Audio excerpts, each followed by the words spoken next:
দীর্ঘ 4.5 বছর পরে ছোট বোনের বাসায় যাচ্ছি। ছোট বোন দাওয়াত করেছে। ছোট বোনের সাথে একটু মনোমালিন্য ছিল, যার কারণে হচ্ছে গিয়ে তার বাসায় আমার তেমন একটা যাওয়া আসা নাই, কথাবার্তাও হয় না। তো যাই হোক, এখন হচ্ছে গিয়ে যেহেতু এখন দাওয়াত দিয়েছে, তারা এখন হচ্ছে বাসা শিফট করে এখান থেকে অন্য জায়গায় চলে যাবে, তারা সেক্টরে চলে যাবে, যার কারণে হচ্ছে গিয়ে আমাদেরকে ইনভাইট করেছে। তো ফ্রাইডেতে ইনভাইট করেছে দুপুরবেলা। তো আমরা হচ্ছে সকালবেলায় বের হয়ে গেছি না খেয়ে, কারণ হচ্ছে গিয়ে বাইরে নাস্তা করব, নাস্তা করে তারপরে হচ্ছে ননি থেকে মিষ্টি কিনে তারপরে হচ্ছে গিয়ে বাসায় আসবো। বাসায় আসার পরে তারপর রেডি টেডি হয়ে তারপরে হচ্ছে গিয়ে যাব। আর আমার বাসা থেকে ওর বাসা বেশি একটা দূরে না, রিক্সার দূরত্ব। যেটাই হোক, দুজনে একটা রিক্সা নিয়ে নিলাম আর আমরা 7 নম্বর সেক্টরে যাব, ওখানে গিয়ে নাস্তা করব। তো আজকে চিন্তা করলাম যে নতুন জায়গায় একটা নাস্তা করে দেখি ওখানে এক্সপিরিয়েন্স কীরকম। তো দুজনে কথা বলতে বলতে হচ্ছে গিয়ে তারপরে চলে গেলাম 7 নম্বর সেক্টরে। 7 নম্বর সেক্টরে গিয়ে আবার রাস্তার ও পারে গিয়ে আবার রিক্সা নিতে হয়েছে, কারণ হচ্ছে গিয়ে যেহেতু রাস্তা পার হতে হয়, ব্রিজ পার হয়ে তারপরে হচ্ছে গিয়ে আমরা মায়ের দোয়া হোটেলে গেলাম। মায়ের দোয়া হোটেলে আমরা প্রথম, কারণ হচ্ছে গিয়ে আমাদের বাসা থেকে এটা যখন আমাদের বাসা এখানে ছিল 13 নম্বর সেক্টরে ছিল, তখন এটা অনেক কাছে ছিল, কিন্তু তখন আর এখানে খাওয়া হয় নাই। ওই যে বলে না, মক্কার মানুষ হজ পায় না, এরকম একটা ব্যাপার আর কি। যেটাই হোক, এখন আসছি এখানে খেতে। তো এখানে খাওয়ার এক্সপিরিয়েন্সটা খুবই ভালো ছিল, খুবই ভালো ছিল।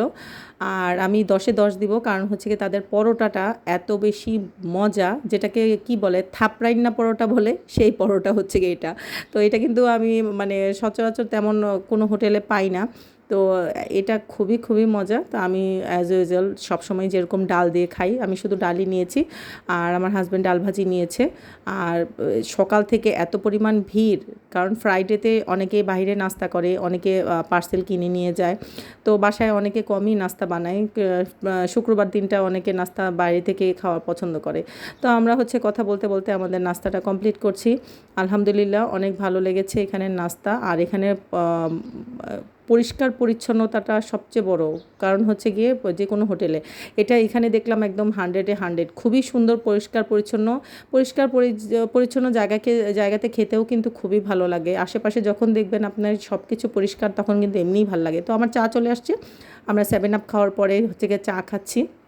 ঠান্ডা গরম যা আছে সব একবারে খেয়ে ফেলেছি। তো আমাদের নাস্তা খাওয়া শেষ, হাজব্যান্ড দুজনে বের হয়ে গেলাম। তো এখানে হচ্ছে কি এইভাবে তারা পরোটাটা বানায়, এত পরিমাণ একদম নিট অ্যান্ড ক্লিন, দেখলেই ভালো লাগে। তো আমরা হচ্ছে গিয়ে একটু ওয়াকিং ডিস্টেন্স রাস্তার ওই পারে গিয়ে তারপরে হচ্ছে গিয়ে ননিতে চলে যাচ্ছি। তো ননিতে গিয়ে হচ্ছে গিয়ে মিষ্টি নিব ওখান থেকে।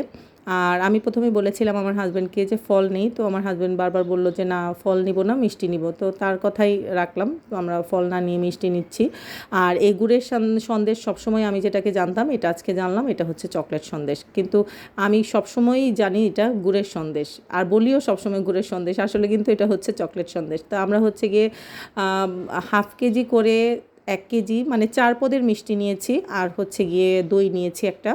তো এখানে কি সুন্দর করে সাজিয়ে রেখেছে, দেখতে খুব ভালো লাগছিল। বিস্কিটের সেকশন এটা, মানে হচ্ছে গিয়ে বেকারি সেকশন, খুবই ভালো লাগছিল। তো আমার হাজব্যান্ড টাকা পেড করে হচ্ছে গিয়ে আমরা বের হয়ে যাব এখন, কারণ আমাদের হাতে খুবই সময় কম, যার কারণে হচ্ছে গিয়ে বেশিক্ষণ দেরি করা যাবে না। তো আমরা হচ্ছে গিয়ে বের হয়ে গেলাম। আবার এখন রিক্সা চেঞ্জ করে আবার ওই পারে গিয়ে আবার রিক্সা নিতে হবে। আগে ছিলাম এখানে যখন, তখন তো এত কষ্ট করতে হয়নি। তো সবাই ভালো থাকবেন, সুস্থ থাকবেন, আর আমার জন্য অবশ্যই দোয়া করবেন আর সাপোর্ট করবেন। আল্লাহ হাফিজ।